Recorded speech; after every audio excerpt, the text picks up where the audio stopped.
Okay, go on. Okay. Part of the patient assessment should include some weight-bearing assessments as well. You'll be able to put more load through the foot in a weight-bearing position. It's also more functional. Yep. So you might get the patient simply walking. If they're a running athlete, you'd want to watch them running if that's possible as well. If they don't need to run and you've already watched them walk, I'd also suggest that we do some simple things like getting them to dorsiflex their feet. There might be some calf raises involved. If they need to balance themselves, that's also fine.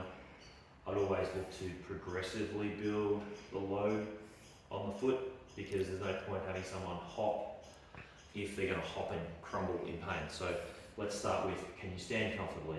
Can you do a double-legged calf raise with some, balancing against a wall?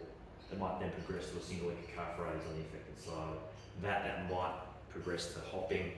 If you're confident with that, then you might progress to running if they're a running athlete. If they don't run, don't watch them run. It's not relevant to them.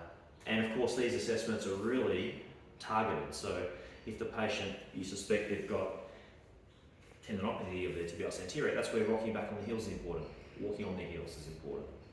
If you suspect they've got tibialis posterior pain, that's where calf raising is important. We're looking for pain, but also their feet inverting as they get to the top of that calf raise, suggesting that tibialis posterior is actively engaging and performing a movement that it should be performing.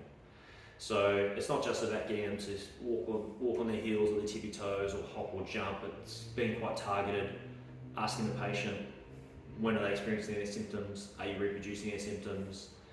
That might help you with the diagnosis. If you couldn't reproduce the symptoms in the chair, you might be able to reproduce them weight bearing. And if you can get them reproducing pain hopping, for example, you're asking, so where is that pain? Now, it was a neuroma. They might say, I can feel it shooting into my toes. You might be on the ground saying, which ones? Trying to locate it, because maybe they can't tell when they've got their shoes on, which toes they are. So reproducing pain and getting more information out of the patient. So don't forget weight bearing assessments. Beautiful.